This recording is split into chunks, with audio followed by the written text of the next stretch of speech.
White ಆಯಿಲ್ಗಳನ್ನ ಮುಂಚೆ ಅಂದ್ರೆ petroleum ತೆಗ್ದಾದ್ಮೇಲೆ ಉಳಿಯೋ ಅದರ ತ್ಯಾಜ್ಯ ಎಣ್ಣೆಯನ್ನ ಸಮುದ್ರಕ್ಕೆ ಡಂಪ್ ಮಾಡ್ತಾ ಇದ್ರು.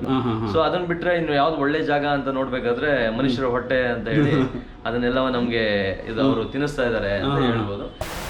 ನಮಸ್ತೆ ಬಂಧುಗಳೇ, ನಾವು ಆರೋಗ್ಯಕ್ಕೋಸ್ಕರ ಆಹಾರನ ಸೇವಿಸ್ತೀವಿ, ಆದರೆ ಅದೇ ಆಹಾರ ನಮ್ಮ ಆರೋಗ್ಯಕ್ಕೆ ವಿಷ ಆಗುತ್ತೆ ಅಂದರೆ ನೀವು ನಂಬ್ತೀರಾ? ನಾನು ಇವತ್ತು ಬೆಂಗಳೂರಲ್ಲಿ ಮಲ್ಲೇಶ್ವರಂ ಸರ್ಕಲ್ ಅನ್ನತಕ್ಕಂಥ ಒಂದು ಜಾಗಕ್ಕೆ ಬಂದಿದ್ದೀನಿ. ಇಲ್ಲಿ ಒಬ್ಬರು ವ್ಯಕ್ತಿನ ನಿಮಗೆ ಪರಿಚಯ ಮಾಡ್ಕೊಡ್ತೀನಿ. ಇವ್ರ ಹೆಸರು ರಘುನಂದನ್ ಅಂತ. ಇವರು ಎಣ್ಣೆ ವಿಚಾರದಲ್ಲಿ ಆಗುತ್ತಿರತಕ್ಕಂಥ ಸಮಸ್ಯೆಗಳು, ಅದಕ್ಕೆ ಪರಿಹಾರನ ಕೂಡ ಕಂಡುಹಿಡಿದಿದ್ದಾರೆ. ಅದು ಏನು ಅನ್ನೋದನ್ನ ನೋಡೋಣ ಬನ್ನಿ. ಇವರೇ ಬಂಧುಗಳೇ ರಘುನಂದನ್ ಅಂದರೆ. ಇವರೇ ಎಣ್ಣೆ ವಿಚಾರದಲ್ಲಿ ನನಗೆ ಫೋನ್ ಮಾಡಿದ್ರು. ಬಹಳಷ್ಟು ವಿಚಾರಗಳನ್ನ ಇವ್ರು ನನ್ನ ಜೊತೆ ಶೇರ್ ಮಾಡ್ಕೊಂಡ್ರು. ಅದಕ್ಕೆ ನಾನು ಇಲ್ಲಿಗೆ ಬಂದೆ, ಡೈರೆಕ್ಟಾಗಿ ಖುದ್ದಾಗಿ ನಿಮ್ಮನ್ನ ಮಾತಾಡ್ಸೋಣ ಅಂತ ಬಂದ್ವಿ. ರಘುನಂದನ್ ಅವರೇ, ನಮಗೆ ಹೊರಗಡೆ ಏನು ಅಂಗಡಿಗಳಲ್ಲಿ ಆಯಿಲ್ ಸಿಗ್ತಾ ಇದೆ, ಎಲ್ಲ ಪ್ಯೂರ್ ಆಗಿದೆ ಅಂತ ಅನ್ಸುತ್ತಾ? ನನಗೆ ಗೊತ್ತಿರೋ ಪ್ರಕಾರ ನಾನು ಪ್ಯೂರ್ ಅನ್ಪ್ಯೂರ್ ಅಂತ ಹೇಳಿದ್ರೆ ಮುಂಚೆ ನಂದು ಒಂದೇ ಪ್ರಶ್ನೆ. ನಾನು ಹೇಳೋದು ಎಲ್ಲರಿಗೂ ಗೊತ್ತಿರುವಂತದ್ದು, ಇದು ಆಲ್ರೆಡಿ ಈಗ ಮೂವಿಯಲ್ಲಿ ಕೂಡ ಬಂದಿದೆ. ಈಗ 1 kg ಎಣ್ಣೆ ಇದು ಕಾಳು ಮಿನಿಮಮ್ 100 ರೂಪಾಯಿ ಅಂತ ಹಾಕೊಂಡ್ರು 1 kg ಕಾಳಲ್ಲಿ ಅಮ್ಮಮ್ಮ ಅಂದ್ರೆ ಒಂದು ಲೀಟರ್ ಎಣ್ಣೆಗೆ 3 kg ಕಾಳು ಬೇಕೇ ಬೇಕು. 100 ರೂಪಾಯಿ 1 kg ಅಂತ ಹಾಕೋಣ. ಆಕ್ಚುಲಿ ರಿಟೇಲ್ ಪ್ರೈಸ್ 100, 150, 160 ಈ ತರ ಎಲ್ಲ ಇದೆ. 180 ರೂಪಾಯಿ ತನಕನೂ ಇದೆ. ಅದ್ ಬೇಡ ನಮ್ಗೆ, ಹೋಲ್ಸೇಲ್ ಪ್ರೈಸ್ ಹಾಕೊಳ್ಳುವ, 100 ರೂಪಾಯಿ ಹಾಕೊಳ್ಳೋಣ. ಸೊ 3 kgಗೆ 300 ರೂಪಾಯಿ ಆಗುತ್ತೆ. ಅದು ಸರ್ವಿಸ್ ಬಿಟ್ಟು ಕೆಲಸಗಾರರದ್ದು ಕೆಲಸ. ಅದು ಇನ್ನ ಅವ್ರ ಪ್ಯಾಕೇಜಿಂಗ್ ಇರ್ಬೋದು, ಅಥವಾ ಅವ್ರ ಕೆಲಸ ಕಾರ್ಯಗಳು, ಮತ್ತೆ ಅವ್ರ ಒಂದು ಬಿಸ್ನೆಸ್ ರನ್ ಮಾಡ್ಬೇಕಂದ್ರೆ ಅವ್ರ ಖರ್ಚುಗಳಿರ್ಬೋದು, ಅಥವಾ ಡಿಸ್ಟ್ರಿಬ್ಯೂಟರ್ಸ್ ಇರ್ಬೋದು, ಅಥವಾ ರಿಟೇಲರ್ಸ್ ಇರ್ಬೋದು. ಸೊ ಮತ್ತೆ ಡಿಸ್ಟ್ರಿಬ್ಯೂಷನ್ ಕಾಸ್ಟ್ ಇರ್ಬೋದು. ಇದನ್ನೆಲ್ಲ ಅವರು ಹೇಗೆ ಲೆಕ್ಕ ಹಾಕಿ ಹೇಗ್ ಮಾಡ್ತಾರೆ? ಹಂಗ್ ಮಾಡಕ್ಕಾದ್ರೆ ಒಂದು 500 ರೂಪಾಯಿ ಆದ್ರೆ ಒಂದು ಲೀಟರ್ ಬೇಕು. ಮತ್ತೆ ನಮಗೆ ಸೊಸೈಟಿಲಿ ಈಗ ಒಂದು 100 ರೂಪಾಯಿಂದ 150 ಲೀಟರ್ಗೆ ಸಿಗ್ತಾ ಇದೆ. 180 ಇದೆ. ಮತ್ತೆ ಅಷ್ಟು ಕಡಿಮೆ ಹೇಗೆ ಸಿಗುತ್ತೆ ನಮ್ಗೆಲ್ಲ ಆಯಿಲ್? ಮತ್ತೆ ಸರ್, ಇದು ಅದೊಂದು ದೊಡ್ಡ ಮಾಫಿಯಾ. ಈಗಾಗಲೇ ನಿಮ್ಗೆ ವಿಜಯಲಕ್ಷ್ಮಿ ಬರೂರು ಅನ್ನೋರು ಸ್ಟಿಂಗ್ ಆಪರೇಷನ್ ಮಾಡಿ ಆಲ್ರೆಡಿ ಹೇಳಿದ್ದಾರೆ, ತೋರಿಸಿದ್ದಾರೆ. ಮತ್ತೆ ಅದಕ್ಕೆ ಆದಂತ ಮೂವೀಸ್ ಕೂಡ ಬಂದಿದೆ. ಯಾವ್ದೋ ಒಂದು ಯಜಮಾನ ಅನ್ನೋದ್ರದ್ದು ಮೂವಿ ಕೂಡ ಬಂದಿದೆ, ಅದರಲ್ಲಿ ಅವರು ಹೇಳಿದ್ದಾರೆ. ಇದು normal, it's very clear sir. ಯಾವಾಗ ಹಿಂಗ್ ಸಿಗಕ್ ಆಗಲ್ಲ ಅಂತ ಇರುತ್ತೆ, ಅವಾಗ ಅವ್ರು ಏನಾದ್ರು ಒಂದು ಇದನ್ನ ಹುಡುಕೇ ಇರ್ತಾರೆ. ಸೊ ನಮಗ್ ಗೊತ್ತಿರೋ ಪ್ರಕಾರ ಮಾರ್ಕೆಟ್ ಅಲ್ಲಿ ಏನು ಎಣ್ಣೆ ಇವಾಗ ಓಡ್ತಾ ಇದೆ, ರಿಫೈನ್ಡ್ ಆಯಿಲ್ ಅಂತ ಹೇಳ್ಬಿಟ್ಟು ನೀವು ಗೂಗಲ್ ಮಾಡಿದ್ರೆ ನಿಮ್ಗೆ ಅದರದೇ ಅಂತ ಒಂದು ಇದು ಸಿಗುತ್ತೆ. ನಿಮ್ಗೆ ಮುಂಚೆ ಎಲ್ಲ ರಾಷ್ಟ್ರದ ವೈಟ್ ಆಯಿಲ್ಗಳನ್ನ ಮುಂಚೆ ಅಂದ್ರೆ ಪೆಟ್ರೋಲಿಯಂ ತೆಗ್ದಾದ್ಮೇಲೆ ಉಳಿಯೋ ಅದರ ತ್ಯಾಜ್ಯ ಎಣ್ಣೆಯನ್ನ ಸಮುದ್ರಕ್ಕೆ ಡಂಪ್ ಮಾಡ್ತಾ ಇದ್ರು. ಬಟ್ ಈಗ ಅದೇನಾಗಿದೆ ಅಂದ್ರೆ ಅದು ವಿಶ್ವಸಂಸ್ಥೆ ಅದಕ್ಕೆ ತಡೆ ಆಜ್ಞೆ ನೀಡಿತು. ಪರಿಸರ, ಜಲಚರಗಳು ಸತ್ತೋಗ್ತವೆ, ಸಮುದ್ರದಲ್ಲಿರೋ ಪ್ರಾಣಿ ಪಕ್ಷಿ ಇದೆಲ್ಲ ಸತ್ತೋಗುತ್ತೆ ಅಂತ ಹೇಳಿ ಅವ್ರು ಏನ್ ಮಾಡ್ತಾರೆ, ಪ್ರಾಣಿ ಪಕ್ಷಿಗಳು ಸತ್ತೋಗುತ್ತೆ ಅಂತ ಹೇಳಿ ಅದನ್ನ ಸ್ಟಾಪ್ ಮಾಡ್ತಾರೆ, ಅಲ್ಲಿಗೆ ಹಾಕಕೂಡ್ದು ಅಂತ ಅನ್ಬಿಟ್ಟು.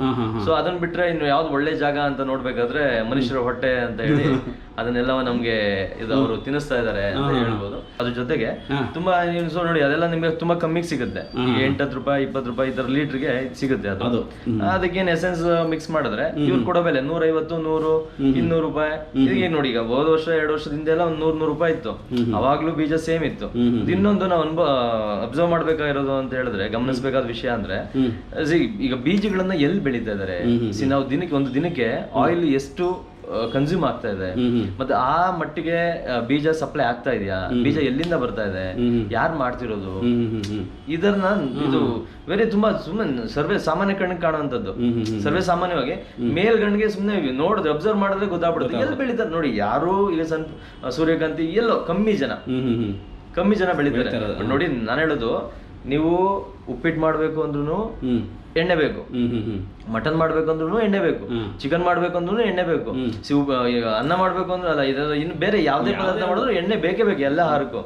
ಅದಾದ್ರೆ ಅಲ್ಲೊಂದ್ ಕಡೆ ಇಲ್ಲೊಂದ್ ಕಡೆ ಬೆಳಿಬಹುದು.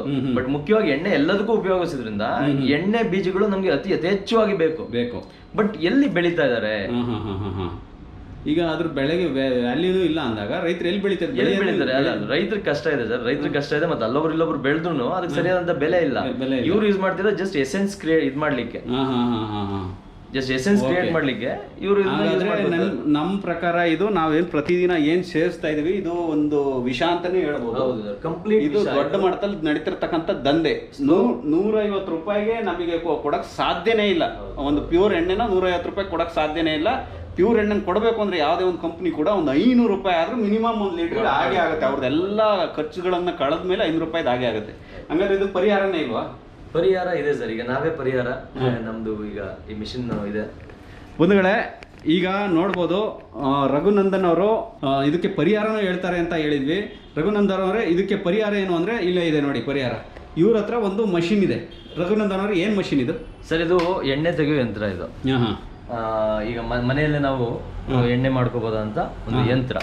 ಸೊ ನಿಮ್ಗೆ ಯಾವ ಎಣ್ಣೆಗಳು ಬೇಕು ಅದನ್ನ ನಿಮ್ಮ ಮನೆಯಲ್ಲೇ ನಿಮ್ಮ ಕಣ್ಣೆದುರಿಗೆ, ಮತ್ತೆ ನೀವು ಯಾವ ಬೀಜಗಳಲ್ಲಾದ್ರೂ ಎಣ್ಣೆ ಇರುವಂತ ಯಾವುದೇ ಬೀಜ, ಸೋಯಾಬೀನ್ ಇಂದ ಹಿಡಿದು ಸಾಸಿವೆಯಿಂದ ಹಿಡಿದು ಬಾದಾಮಿವರೆಗೂ ಎಲ್ಲಾ ತರದ್ದು, ಶೇಂಗಾಯಿಂದ ಹಿಡಿದು ಸೂರ್ಯಕಾಂತಿಯಿಂದ ಹಿಡಿದು ಕುಸುಬೆ, ಕೊಬ್ಬರಿ, ಎಳ್ಳು, ಹುಚ್ಚೆಳ್ಳು, ಅರಳು, ಅಗಸೆ, ಈ ತರ ಹತ್ತತ್ರ 20 ತರ ಎಣ್ಣೆಯನ್ನ ನಿಮ್ಮ ಮನೆಯಲ್ಲೇ ನಿಮ್ಮ ಕಣ್ಣು ಮುಂದೆನೆ ಇನ್ಸ್ಟೆಂಟ್ ಆಗಿ ತಗೊಂಡು ನಿಮ್ಮ ಅಡುಗೆಗಳನ್ನ ನೀವು ಮಾಡ್ಕೋಬಹುದಂತ, ಮತ್ತೆ ನಿಮ್ಮ ಆರೋಗ್ಯನ ಕಾಪಾಡ್ಕೊಳ್ಳಿಕ್ಕೆ ಬೇಕಾದಂತ ಅತಿ ಮುಖ್ಯ ಅನಿವಾರ್ಯ ಒಂದು ಮಷೀನ್ ಇದು. ಹೌದು, ಯಂತ್ರ. ಓಕೆ ಓಕೆ ಬಂಧುಗಳೇ, ನೋಡೋಣ ಇದರಲ್ಲಿ ಯಾವ ತರ ನಿಮ್ ಕಣ್ಣು ಮುಂದೆನೆ ಶುದ್ಧವಾದಂತ ಒಂದು ಆಯಿಲ್ನ ಯಾವ ತರ ತೆಗಿತಾರೆ ಅಂದ್ಬಿಟ್ಟು ಈ ಎಳ್ಳು ಹಾಕ್ತಾರೆ, ಇದ್ರೊಳಗೆ ಎಳ್ಳಿಂದ ಆಯಿಲ್ ತೆಗಿತಾರೆ. ಬನ್ನಿ ನೋಡೋಣ. ಹಾಕಿದ ತಕ್ಷಣನೇ ನೋಡ್ಬೋದು ನೀವು ಇಲ್ಲಿ ನೋಡಿ ಹಿಂಡಿ ತರ ಇದು ಬರ್ತಾ ಇದೆ ಆಲ್ರೆಡಿ. ಕೆಳಗಡೆ ಇಲ್ಲಿ ಆಯಿಲ್ ಸೋರ್ತಾ ಇದೆ, ಶುದ್ಧವಾದ ಎಣ್ಣೆ. ಇನ್ಸ್ಟೆಂಟಲ್ಲಿ ನೀವು ಏನು ಹಾಕಿರ್ತಾರೆ ನೋಡಿ, ಎಷ್ಟು ಡ್ರೈ ಆಗಿದೆ ಇದು ಎಳ್ಳು. ನೋಡಿ ಎಷ್ಟು ಡ್ರೈ ಆಗಿದೆ. ಹಾಕಿದ ತಕ್ಷಣ ಇಲ್ಲಿ ಸ್ಟಾರ್ಟ್ ಆಯಿತು ಅಲ್ಲಿ ಹಿಂಡಿ ಬರೋದಕ್ಕೆ. ಇಲ್ಲಿ ನೋಡ್ಬೋದು ಪಕ್ಕದಲ್ಲಿ ಇಲ್ಲಿ ಆಯಿಲ್ ಬರ್ತಾ ಇದೆ. ಅರ್ಧ kg ಎಳ್ಳು ಹಾಕಿದ್ರು, ಅರ್ಧ kg ಎಳ್ಳಿಗೆ ನೋಡಿ ಈ ಥರ ಹಿಂಡಿ ಬಂದ್ಬಿಟ್ಟಿದೆ ಇಷ್ಟೊಂದು. ಇದು ನೋಡಿ ಒಳ್ಳೆ ಡ್ರೈ ಆಗಿದೆ, ಮುಟ್ಟಿದ್ರೆ ಪೌಡ್ರ್ ಆಗ್ತಾ ಇದೆ ಈಗಲೇ ಆ ಥರ ಹಿಂಡಿ. ಇದನ್ನ ಯಾವ್ದಕ್ಕೆ ಯೂಸ್ ಆಗುತ್ತೆ ಸರ್? ಇದು ನಾರ್ಮಲ್ ಆಗಿ ಸ್ವೀಟ್ ಮಾಡ್ಬೋದು ನೀವು, ಮಕ್ಕಳಿಗೆ ಈ ಚಿಕ್ಕಿ ಉಂಡೆ ಆ ತರದ್ದು ಜಸ್ಟ್ ಬೆಲ್ಲವನ್ನ ಆಡ್ ಮಾಡಿ ಸ್ವೀಟ್ ತರ ಮಾಡ್ಬೋದು. ಅದಿಲ್ದಿದ್ರೆ ನೀವು ಚಟ್ನಿ ಮಾಡ್ಕೊಬಹುದು. ತುಂಬಾ ಆರೋಗ್ಯಕ್ಕೆ ತುಂಬಾ ಒಳ್ಳೇದು. ನಿಮ್ಗೆ ಏನಾದ್ರು ಟಾಕ್ಸಿನ್ ಕ್ಲಿಯರ್ ಮಾಡುತ್ತೆ, ರಕ್ತ ಶುದ್ಧಿ ಮಾಡುವಂತ ಕೆಲಸ ಅದು ಮಾಡುತ್ತೆ ಎಳ್ಳು. ಸೊ ಅದೆಲ್ಲ ಮಾಡ್ಬೋದು. ಅದಾಗದಿದ್ರೆ ನೀವು ಹಸುಗಳಿಗೆ ಹಿಂಡಿ ಹಾಕಿ ಕೊಡ್ಬೋದು, ತುಂಬಾ ಒಳ್ಳೆ ಹಾಲು ಸಿಗುತ್ತೆ ನಿಮ್ಗೆ. ಅದು ಆಗ್ಲಿಲ್ಲ ಆದ್ರೆ ನೀವು ಸಾವಯವ ಗೊಬ್ಬರವನ್ನಾಗಿ ಉಪಯೋಗಿಸಿ. ನೀವು ಹೇಳಿದ್ರಿ ಕೃಷಿ ಮೇಳದಲ್ಲಿ ನೀವು ಬಹಳಷ್ಟು ಜನ ಇದನ್ನೇ ಕೇಳಕ್ ಬರ್ತಾ ಇದ್ರು ನೀವು ಅಲ್ಲಿ. ಅಂದ್ರೆ ಅವರು ಸ್ವಲ್ಪ ಇದನ್ನೇ ನಮ್ಗೆ ವೇಸ್ಟ್ ಮಾಡ್ತಿರಲ್ಲ, ನಮ್ಗೆ ಕೊಡಿ, ನಾವು ಮನೆಗೆ ಸಾವಯವ ಗೊಬ್ಬರ ಆಗುತ್ತೆ, ನಾವು ಇದು ಮಾಡ್ತೀವಿ, ಕೊಡಿ ಅಂತ ಕೇಳೋರು ತುಂಬಾ ಜನ ಇದ್ರು. ಅಂದ್ರೆ ಎಲ್ಲಾ ಏನು ಧಾನ್ಯಗಳು ನೀವೆಲ್ಲ ಹಾಕ್ತಾರೆ ಎಲ್ಲ ಯೂಸ್ ಆಗುತ್ತಾ ಇದಕ್ಕೆ? ಚಟ್ನಿ ಅದೇನೋ ಎಲ್ಲವೂ ಯೂಸ್ ಆಗುತ್ತೆ ಸರ್. ಒಂದು ಸೂರ್ಯಕಾಂತಿ ಒಂದು ಬಿಟ್ಟು, ಅಂದ್ರೆ ಸೂರ್ಯಕಾಂತಿ ಒಂದು ನಿಮ್ಗೆ ಚಟ್ನಿ ಇದಕ್ಕೆ ಯೂಸ್ ಮಾಡ್ಲಿಕ್ಕೆ ಬರೋದಿಲ್ಲ. ಅದು ನೀವು ಅದ್ರಲ್ಲಿ ಗೊಬ್ಬರವನ್ನಾಗಿ ಬೇರೆದಕ್ಕೆ ಪರ್ಪಸ್ ಯೂಸ್ ಮಾಡ್ಕೊಂಡು ಹಸುಗಳಿಗೆ ಹಿಂಡಿಯಾಗಿ ಹಾಕ್ಬೋದು. ಬಟ್ ಇದನ್ನ ನೀವು ಅದನ್ನೊಂದನ್ನ ನೀವು ಚಟ್ನಿ ಅಥವಾ ಸ್ವೀಟ್ ಮಾಡ್ಲಿಕ್ಕೆ ಬರೋದಿಲ್ಲ. ಅದ್ ಬಿಟ್ರೆ ಬೇರೆ ಎಲ್ಲ ನಿಮ್ಗೆ ಇದು ಏನೋ ಎಳ್ಳಾಗ್ಬೋದು, ಶೇಂಗಾ ಬೀಜ ಆಗ್ಬೋದು, ಅಗಸೆ ಆಗ್ಬೋದು, ಈ ತರದೆಲ್ಲ ನಿಮ್ಗೆ ಇದು ಯೂಸ್ ಆಗುತ್ತೆ. ಅದು ಹಾಕಿದ ಅರ್ಧ kg ಎಳ್ಳು ಎಷ್ಟು ಆಯಿಲ್ ಬಂದಿದೆ ನೋಡಿ, ತೆಗಿರಿ.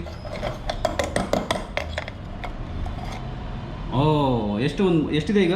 ಇದು ಆಲ್ಮೋಸ್ಟ್ ಆಲ್ ನಿಮ್ಗೆ ಇದು ಒಂದು 200 ml ಅಷ್ಟು ಮೇಲೆ ಸ್ವಲ್ಪ ಜಾಸ್ತಿನೇ ಬಂದಿದೆ. ಅಂದ್ರೆ ಅರ್ಧ kgಗೆ 250 ml ವರೆಗೂ ಇದೆ ಆಕ್ಚುಲಿ. ಒಂದು 200 ml ಅಂತೂ ಇದೆ, ಒಂದು 200 ml ಇದೆ. 200 ml ಆಯಿಲ್ ಬಂದಿದೆ ಬಂಧುಗಳೇ. ಈಗ ಶೇಂಗಾ ಬೀಜ ಹಾಕಿ ನೋಡೋಣ ಯಾವ ತರ ಬರುತ್ತೆ ನೋಡೋಣ ಬಂಧುಗಳೇ. ಇಲ್ಲಿ ಶೇಂಗಾ ಬೀಜ ಹಾಕಿದ್ರು, ಏನು ಒಳ್ಳೆ ಸ್ವಾದ ಸ್ಮೆಲ್ ಬರ್ತಾ ಇದ್ದು ಸಕ್ಕದಾಗಿ. ಹಾಕಿದ ತಕ್ಷಣ ನೋಡಿ ಬರಕ್ಕೆ ಸ್ಟಾರ್ಟ್ ಆಯ್ತು ಹಿಂಡಿ. ತಿನ್ಬೋದು, ಆಗಲೇ ಡ್ರೈ ಆಗೋಯ್ತು, ಈಗಲೇ ಡೈರೆಕ್ಟ್ ತಿನ್ಬೋದು ನಾವು ಇದನ್ನ. ತಿನ್ಬೋದಾ?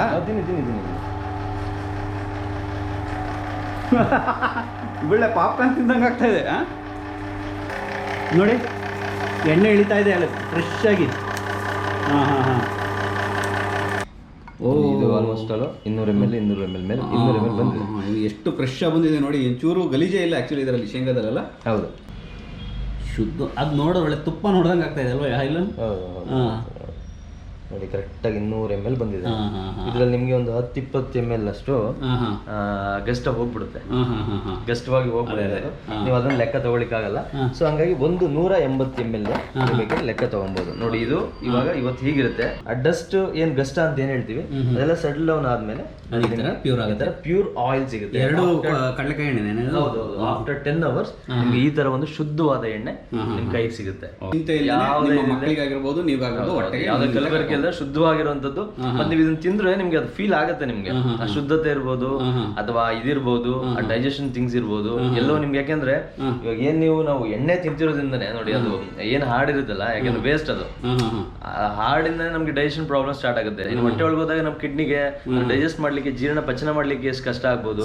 ಎಲ್ಲಿ ಪಚನ ಕ್ರಿಯೆ ನಮ್ದು ಹದಗೆಡುತ್ತೆ ಅಲ್ಲಿಂದ ನಮ್ಗೆ ಗ್ಯಾಸ್ಟ್ರಿಕ್ ಇರ್ಬೋದು, ಅಥವಾ ಅಲ್ಲಿಂದ BP, ಶುಗರ್, ಮೇನ್ ಆಗಿ ಶುಗರ್ ಬರುತ್ತೆ. ಶುಗರ್ ಬಂದ್ಮೇಲೆ ನಿಮ್ಗೆ ಇನ್ನೆಲ್ಲ ಗೊತ್ತು, ನೆಲ್ಲೂ ಆಟೋಮೆಟಿಕ್ ಆಗಿ ಎಲ್ಲ ಹದಗೆಡುತ್ತೆ, ದೇಹದ ಎಲ್ಲಾ ಭಾಗಗಳು ಡ್ಯಾಮೇಜ್ ಆಗ್ತಾ ಹೋಗುತ್ತೆ. ಅದಲ್ಲದೆ ಮತ್ತೆ ಇನ್ನೊಂದು ಇದು ಏನಾಗುತ್ತೆ, ಕರಳಿನಲ್ಲಿ ನರ ನಾಡಿಗಳಲ್ಲೆಲ್ಲ ಇದೇನು ನಿಮ್ಗೆ ಆ ಕೊಬ್ಬನ್ನ ಅದೇನ್ ನಿಮ್ಗೆ ಹೇಳಿದ್ನಲ್ಲ ಗಟ್ಟಿ ಆಗುತ್ತೆ, ಅದೆಲ್ಲ ಹೋಗಲ್ಲ ಕೂತ್ಕೊಂಡಾಗ ಆಟೋಮೆಟಿಕ್ ನರಗಳು ಇದಾಗುವಂತದ್ದು, ಬ್ಲಾಕ್ ಆಗುವಂತದ್ದು, ಬ್ಲಾಕೇಜಸ್ ಇರ್ಬೋದು, ಹಾರ್ಟ್ ಪ್ರಾಬ್ಲಮ್ ಪ್ರಾಬ್ಲಮ್ಸ್ ನೋಡಿ, ಸರ್ವೇ ಸಾಮಾನ್ಯ ಹಾರ್ಟ್ ಪ್ರಾಬ್ಲಮ್ಸ್ ಈಗ ಕಾಮನ್ ಆಗಿದೆ, ವೆರಿ ಕಾಮನ್ ಥಿಂಗ್. ಅದರಲ್ಲಿ ಇನ್ನೊಂದು ನೀವು ನೋಡ್ಬೋದು, ಈಗ ಹಾಸ್ಪಿಟಲ್ಗಳು ಗಲ್ಲಿಗೆ ಹಾಸ್ಪಿಟಲ್ಗಳಾಗ್ತದೆ, ಗಲ್ಲಿಗೆ ಕ್ಲಿನಿಕ್ಗಳಾಗ್ತದೆ, ಗಲ್ಲಿಗೆ ಮೆಡಿಕಲ್ ಶಾಪ್ಸ್. ನೀವು ಕಡಿಮೆ ದುಡ್ಡಿಗೆ ಆಯಿಲ್ ತಗೊಂಡ್ರಿ ಅಂದ್ರೆ ಅಲ್ಲಿ ಹಾಸ್ಪಿಟಲ್ ಕಳಿತೀರಾ ತಗೊಂಡೋಗಿ, ಅಷ್ಟೇ ಹಾಸ್ಪಿಟಲ್ ಕಳಿಯೋದೋಗ್ಲಿ ನೀವೇ ಇರಲ್ವಲ್ಲ. ಅದು ಎಲ್ಲೋ ಉಳ್ಸಕ್ ಹೋಗಿ ನಾವ್ ಇದನ್ನೆಲ್ಲೋ ನಾವು ಅದಕ್ಕಿಂತ ಈಗ 10 ರೂಪಾಯಿ ಉಳ್ಸಕ್ ಹೋಗಿ 100 ರೂಪಾಯಿ ಕಳ್ಕೊತಾ ಇದೀವಿ. ಬಟ್ ಇಂಡೈರೆಕ್ಟ್ ಗೊತ್ತಾಗ್ತಿಲ್ಲ ಇದು ನಮ್ಗೆ. ಎಷ್ಟೋ ಜನ ಏನಾಗ್ತಿದ್ದಾರೆ ಅಂದ್ರೆ ಸಣ್ಣದಾಗಿ ವಿಷ ಒಳಗಡೆ ಹೋಗ್ತಾ ಇದೆ. ನೋಡಿ, ನೀವು ತಿನ್ನೋ ಆಹಾರದಿಂದಿರ್ಬೋದು ಅಥವಾ ನೀವು ಎಣ್ಣೆಗಳಿರ್ಬೋದು, ಎಲ್ಲದರಲ್ಲೂ ಅಷ್ಟೇ ನಿಧಾನವಾಗಿ ನಾವು ವಿಷವನ್ನ ಒಳಗಡೆ ತಗೋತಾ ಇದೀವಿ. ಬಟ್ ಗೊತ್ತಾಗ್ತಿಲ್ಲ. ಜನಗಳು ಏನು ಯೋಚನೆ ಮಾಡ್ತಾರೆ, ತಿಂತಾ ಇದೀವಿ ಏನೂ ಆಗ್ತಿಲ್ಲ, ಇರ್ಲಿ ತಿನ್ನ. ಅದು ಬಂಧುಗಳ ಅದು ಯಾವಾಗ ಗೊತ್ತಾಗತ್ತೆ ಅಂದ್ರೆ, ನಾವು ಹೇಳ್ತಿದ್ವಿ ಹಿರಿಯರು 100 ವರ್ಷ ಬದುಕವರು, ನಾವೀಗೆಲ್ಲ 50-60 ವರ್ಷ ಅಷ್ಟೇ, ಈಗೆಲ್ಲ ಇನ್ನೂ 40ಕ್ಕೆ ಬಂದ್ಬಿಟ್ಟಿದೀವಿ ಅಷ್ಟೇ ಅಂತ ಹೇಳ್ತಿದ್ವಲ್ಲ. ಅದು ಇಲ್ಲೇ ಗೊತ್ತಾಗುತ್ತೆ. ಯಾಕೆಂದ್ರೆ ಈ ಕ್ರೂಡ್ ಆಯಿಲ್ ಏನ್ ಹೇಳಿದ್ರಿ, ಅದು ಸ್ಟಾರ್ಟ್ ಆಗಿರೋದೇ 20-30 ವರ್ಷದಿಂದ. ಹಂಗಾದ್ರಿಂದ ಅದನ್ನ ಸೇವನೆ ಮಾಡ್ತಾ ಇರೋದ್ರಿಂದ ಆಹಾರ ಪದಾರ್ಥಗಳು ಕೂಡ ಚೆನ್ನಾಗಿಲ್ಲದೆ ಇರೋದ್ರಿಂದ ನಮ್ಗೆ ಆಯುಸ್ ಕೂಡ ಕಮ್ಮಿ ಆಗ್ತಾ ಬರ್ತಾ ಇದೆ. ಎಲ್ಲರಿಗೂ ಕ್ಯೂರಿಯಾಸಿಟಿ ಇರುತ್ತೆ, ಈ ಮಷಿನ್ ಮನೆಗೆ ಇಟ್ಕೊಳ್ಳೋದಕ್ಕೆ ಇದಕ್ಕೆ ಎಷ್ಟು ಪ್ರೈಸಿಂಗ್ ಅಂತ. ಏನಿದೆ ಪ್ರೈಸಿಂಗ್ ಹೋದ್ರೆ ಸರ್? ಇದು 20,000 ಪ್ಲಸ್ GST ಎಲ್ಲ ನಾವು ಇದು ಮಾಡ್ತಾ ಇದೀವಿ. ಮತ್ತೆ ನಮ್ಮ ಡೀಲರ್ಸ್ ಕೂಡ 20,000 ತಗೊಂಡು ಹೊರಗಡೆ 25-28 ಇದೆಲ್ಲ ಮಾಡ್ತಾ ಇದ್ದಾರೆ. ಬಟ್ ನಾವು ಬಂದ್ಬಿಟ್ಟು ಇವತ್ತು ನಿಮ್ಗೆ ನಿಮ್ಮ ಇದರಲ್ಲಿ ವ್ಯೂಸ್ ಯಾರಿದ್ದಾರೆ ಅಥವಾ ಯಾರು ಬರ್ತಾರೆ ಅಂತವ್ರಿಗೆ ನಾವು 17 ಪ್ಲಸ್ GST ನ ಮಾಡ್ಕೊಡ್ಬೋದು ಸರ್. ಅಂದ್ರೆ ನಿಮ್ಗೆ ಓವರ್ ಆಲ್ 20,000 rupeesಗೆ ಮಿಷಿನ್ ನಿಮ್ಮ ಮನೆಗೆ ಸಿಗುತ್ತೆ. ಹೌದು, ಫ್ರೀ ಡೆಲಿವರಿ ಕೂಡ ಇರುತ್ತೆ, ಮತ್ತೆ ಫ್ರೀ ಇನ್ಸ್ಟಾಲೇಷನ್ ಇರುತ್ತೆ. ಮತ್ತೆ ಯಾವುದೇ ರೀತಿ ನಿಮ್ಗೆ ತೊಂದರೆ ಆದ್ರೆ ಏನೇ ಇದ್ರು 1 year ಸರ್ವಿಸ್ ವಾರಂಟಿ ಗ್ಯಾರಂಟಿ ಎಲ್ಲ ಇರುತ್ತೆ. ಮತ್ತೆ ಇಲ್ಲೇ ಯಾಕಂದ್ರೆ ಬ್ಯಾಂಗ್ಳೂರಲ್ಲೇ ಇರೋದ್ರಿಂದ ನಿಮ್ಗೆ ಏನೇ ಸಮಸ್ಯೆ ಆದ್ರೂ ನೀವು ಇಲ್ಲೇ ಇದನ್ನ ಇದು ಮಾಡ್ಕೊಬಹುದು. ಎಲ್ಲಾ ಕಡೆ ಕರ್ನಾಟಕದ ಮೂಲೆಗೂ ನಾವು ಎಲ್ಲಾ ಕಡೆ ಡೆಲಿವರಿ ಕೊಡ್ತೀವಿ. ಬಟ್ ಬ್ಯಾಂಗ್ಳೂರ್ ರೂರಲ್ ಮಾತ್ರ ಫ್ರೀ ಡೆಲಿವರಿ ಇದು ಮಾಡ್ತಾ ಇದೀವಿ. ನೀವು ಅದೇ ಪಾತ್ರೆ ತೊಳೆಯೋ ಮಿಷಿನ್ ಆಗಿರ್ಬೋದು, ವಾಷಿಂಗ್ ಮಿಷಿನ್ ಆಗಿರ್ಬೋದು, ಮತ್ತೆ ಇನ್ನೊಂದು ಮತ್ತೊಂದು ಮಗದೊಂದು ನಿಮ್ಮ ಕೆಲಸನ ಕಡಿಮೆ ಮಾಡ್ಕೊಳ್ಳೋದಕ್ಕೋಸ್ಕರ ಇರ್ತಕ್ಕಂಥ ಮಷಿನ್ ಏನಿದೆ ಅದ್ರ ಬಳಕೆಯಿಂದ ನಿಮ್ಮ ಆರೋಗ್ಯ ಹಾಳಾಗುತ್ತೆ ಅನ್ನೋದು ನನ್ನ ಭಾವನೆ. ಯಾಕೆ ಅಂತ ಅಂದ್ರೆ ಬಹಳಷ್ಟು ಹಿಂದಿನ ಕಾಲದಲ್ಲಿ ಮಹಿಳೆಯರು ಅಕ್ಕಿ ರಾಗಿ ಬೀಸೋದಾಗಿರ್ಬೋದು, 40 ವರ್ಷದಾಗಿರ್ಬೋದು, ಬಟ್ಟೆ ಒಗೆಯೋದಾಗಿದ್ರಿಂದನೇ ಅವ್ರಿಗೆ ಎಕ್ಸರ್ಸೈಸ್ ಆಗಿ ಬಲಾಢ್ಯರಾಗಿರ್ತಿದ್ರು. ಈಗಿನ ಕಾಲದಲ್ಲಿ ಅದಕ್ಕೆ ಎಲ್ಲದಕ್ಕೂ ಮಷಿನ್ ಬಂದು ತಿನ್ನಂಥ ಆಹಾರ ಡೈಜೆಷನ್ ಆಗಲ್ಲ. ಆಹಾರನ ಕೆಟ್ಟದಾದ ಆಹಾರ ತಗೊಂತ ಇದ್ವಿ, ಡೈಜೆಷನ್ ಆಗಲ್ಲ, ಫ್ಯಾಟ್ ಬಂದು ಆದಷ್ಟು ನಾನಾ ರೀತಿಯ ರೋಗಗಳನ್ನ ಅವರು ಕೂಡ ಅನುಭವಿಸ್ತಾ ಇದ್ದಾರೆ. ನಾನು ಹೇಳಕೊಟ್ಟಿರೋದೇನು ಅಂತ ಅಂದರೆ, ಆ ಮಷಿನ್ಗಳು ಕಾಯಿಲೆ ಬರ್ಸೋದಕ್ಕೋಸ್ಕರ ಇರೋ ಮಷಿನ್ ಆದರೆ ಇದನ್ನು ನಿಮ್ಮಲ್ಲಿ ಇರತಕ್ಕಂಥ ರೋಗನ ಪರಿಹಾರ ಮಾಡೋದಕ್ಕೆ ಇರತಕ್ಕಂಥ ಮಷಿನ್ಗಳು ಇದು. ಬಂಧುಗಳೇ, ಎಷ್ಟೋ ರೀತಿಯ ಪ್ರಾಡಕ್ಟ್ಗಳನ್ನ ನಾವೆಲ್ಲ ಬೇರೆ ದೇಶಗಳಿಂದ ತರಿಸಿ ಆ ದೇಶಗಳಿಗೆ ಹಣವನ್ನು ಕಳಿಸ್ತೀವಿ. ಆಮೇಲೆ ಪ್ರಾಡಕ್ಟ್ಗಳು ಕೂಡ ಗೊತ್ತು. ನೀವು ಉದಾಹರಣೆಗೆ ಚೈನಾ ಪ್ರಾಡಕ್ಟ್ಗಳು ಯಾವ ರೀತಿ ಇರ್ತವೆ ಅನ್ನೋದು ನಿಮಗೂ ಗೊತ್ತು. ನಾವು ಮೇಡ್ ಇನ್ ಇಂಡಿಯಾಗೆ ಸಪೋರ್ಟ್ ಮಾಡಬೇಕು ಅಂತ ಬಹಳಷ್ಟು ಬಾರಿ ನಾವು ಹೇಳ್ತಾ ಇರ್ತೀವಿ. ಆದರೆ ಇದು ಮೇಡ್ ಇನ್ ಇಂಡಿಯಾ ಅನ್ನೋದಕ್ಕಿಂತ ನಮ್ಮ ನಾಡಿನಲ್ಲಿ ನಮ್ಮ ಕನ್ನಡಿಗರು ಮಾಡ್ತಿರತಕ್ಕಂಥ ಒಂದು ಕೆಲಸ ಇದು. ಮೇಡ್ ಇನ್ ಬೆಂಗಳೂರು ಇದು ತುಂಬ ಅದ್ಭುತವಾದಂಥ ಒಂದು ಎಲ್ಲರಿಗೂ ಒಂದು ಉಪಯೋಗ ಆಗೋತಕ್ಕಂಥ ಒಂದು ಪ್ರಾಡಕ್ಟ್ನ ಇವರು ಸೃಷ್ಟಿ ಮಾಡಿದ್ದಾರೆ. ಮತ್ತು ಮಾಹಿತಿ ಕೂಡ ಅಷ್ಟೇ ಅದ್ಭುತವಾಗಿ ಕೊಟ್ಟರು. ನಿಮ್ಮನ್ನ ಕಾಂಟ್ಯಾಕ್ಟ್ ಮಾಡಬೇಕು ಅಂದರೆ ಏನು ನಂಬರ್ ಇದೆ ಸರ್? ಅದು 80-500-600001 80-500-600001. ಕೆಳಗಡೆ ಕಾಣಿಸ್ತಾ ಇದೆ ಆ ನಂಬರು. ಆ ನಂಬರಿಗೆ ಕಾಂಟ್ಯಾಕ್ಟ್ ಮಾಡಿದ್ರೆ ಇದ್ರ ಬಗ್ಗೆ ಮಾಹಿತಿ ಮತ್ತು ಏನಾದರೂ ಖರೀದಿ ಮಾಡೋಕ್ಕೆ ಏನಾದರೂ ಇನ್ಫಾರ್ಮೇಷನ್ ಬೇಕು ಅಂದರೆ ಅವ್ರಿಗೆ ಕಾಂಟ್ಯಾಕ್ಟ್ ಮಾಡಿ ಬುಕ್ಕಿಂಗ್ನು ಕೂಡ ನೀವು ಇದರಲ್ಲಿ ಮಾಡ್ಕೊಬೋದು. ಓಕೆ, ಈಗಂತ ಹೇಳ್ತಾ ಇವತ್ತಿನ ಈ ವಿಡಿಯೋನ ಮುಗಿಸ್ತಾ ಇದ್ದೀನಿ ಬಂಧುಗಳೇ. ಹಾಗೆ ಮುಂದಿನ ದಿನಗಳಲ್ಲಿ ನಾನು ಈ ಥರ ಸಾಧಕರನ್ನ ಪರಿಚಯ ಮಾಡ್ಕೊಡ್ತಾನೆ ಇರ್ತೀನಿ. ಇವ್ರದ್ದು ಎಲ್ಲ ಡೀಟೇಲ್ಸ್ಗಳನ್ನು ಕೂಡ ವೆಬ್ಸೈಟ್ ಆಗಿರ್ಬೋದು, ಪ್ರತಿಯೊಂದು ಲಿಂಕ್ನು ಕೂಡ ನಾನು ವಿಡಿಯೋದ ಡಿಸ್ಕ್ರಿಪ್ಷನಲ್ಲಿ ಹಾಕಿರ್ತೀನಿ. ಮಷಿನ್ ಇನ್ಫಾರ್ಮೇಷನ್ನು ಕೂಡ ನಾನು ವಿಡಿಯೋ ಡಿಸ್ಕ್ರಿಪ್ಷನಲ್ಲಿ ಆಗಿರ್ತೀನಿ.